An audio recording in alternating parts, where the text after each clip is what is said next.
pouvais parler de la Vierge dans la Bible. Je vous demande si la Vierge est représentée dans l'Ancien Testament. On se référera certainement à un passage d'Isaïe concernant justement la naissance d'un certain Emmanuel, ce qu'on retrouve dans Matthieu, je crois, mais même dans le premier chapitre de Matthieu. Et on se demande qui est cette Vierge dont on parle ici. C'est pas clair dans Isaïe. En revanche,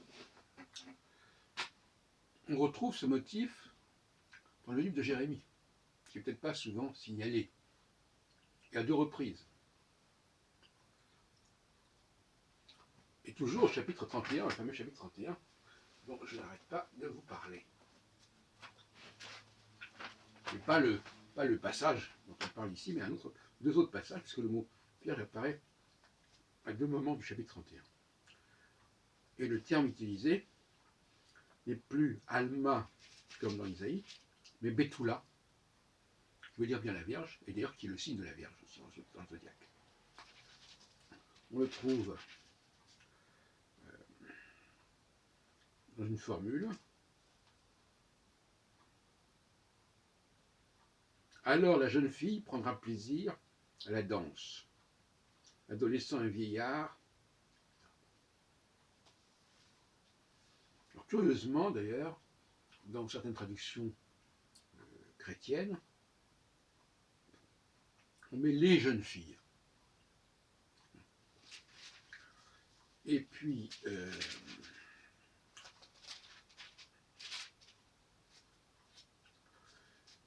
on retrouve cette formule de manière encore plus remarquable, je dirais, au tout début du chapitre 31. Je t'aime, l'Éternel s'est montré à moi. Oui, disait-il, je t'aime d'un amour impérissable. Aussi t'ai-je attiré à moi avec bienveillance. De nouveau, je t'édifierai et tu seras bien édifié. Vierge d'Israël, de nouveau, tu iras parée de tes tambourins, te mêler aux danses joyeuses. Donc à 2 reprises, on s'adresse à une vierge, à une Betula. Mais on voit très bien que cette Betula, en fait, c'est tout simplement Israël. C'est le peuple hébreu. C'est une image qui nous fait d'ailleurs penser un petit peu au Cantique des Cantiques, par certains côtés.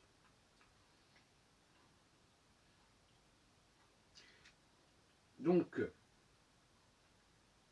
Betula d'Israël, l'expression est utilisée, Vierge d'Israël. Dans le premier cas, tout début du chapitre 31, et dans l'autre cas, Betula, Tismar Betula, et la Vierge se réjouira. Alors, je vous rappelle donc que dans Isaïe, cette formule qui est assez étrange, parce que c'est l'article défini qui nous interpelle dans cette histoire. Ah oui. Là, on dit la Vierge. La Vierge. Dans Isaïe, on dit la. On peut traduire Alma, mais de toute façon, c'est toujours le même concept. D'ailleurs, c'est une idée de. Tout d'un coup, on nous parle de ça. On dit, oui, vous allez voir, la femme qui va. Voici la jeune femme qui est devenue enceinte. Elle va mettre au monde un fils qu'elle appellera Emmanuel. La jeune femme est devenue enceinte. Ça veut dire quoi? Ça veut dire littéralement que Israël va accoucher d'un enfant qui aura un destin remarquable. Je crois que c'est comme ça qu'il faut le comprendre. Donc c'est pas une jeune femme, c'est un peuple qui est désigné sous le nom de vierge, de Alma, de jeune femme, ou de vierge. Et par conséquent, prendre ça au sens propre de la vierge, de la femme qui fait un enfant, est une erreur. On ne dit pas qu'il va y avoir une vierge, une femme qui va enfanter d'Emmanuel. On dit plutôt que Emmanuel va sortir du sein d'Israël, tout comme à un autre moment, il est dit, il sortira de la tige de Jessé, etc. Ce sont des paraboles, ce sont des images, ce sont des métaphores. Et c'est très intéressant parce que il y a là une dérive au niveau exégétique, au niveau herméneutique, qui est assez flagrante et fâcheuse. Puisqu'on parle dans le christianisme carrément d'une vierge. Ici, ce n'est pas du tout une vierge imaginaire, ce n'est pas une vierge métaphorique, c'est véritablement une vierge au chapitre 1er de Matthieu. Bon. Donc là, c'est comme très clair, la jeune fille attendra un enfant. Matthieu 1. Elle mettra au monde un fils, elle l'appellera Emmanuel, on reprend exactement la formule de Isaïe. Et on la prend cette fois-ci, apparemment, au sens propre, c'est-à-dire une jeune fille. D'où évidemment la naissance de Jésus, qui est né d'une vierge, alors que c'est pas du tout ça, c'est une erreur de traduction. C'est intéressant ce genre d'erreur, et ça montre bien à quel point le Nouveau Testament a puisé dans tout un ensemble de thématiques qui étaient déjà là dans l'Ancien Testament, c'est une évidence. D'ailleurs, les chrétiens ne se privent pas de parler de préfiguration. Mais là, le problème, c'est que la préfiguration, c'est bien gentil, mais quand on se trompe dans l'interprétation, ça devient comique, parce que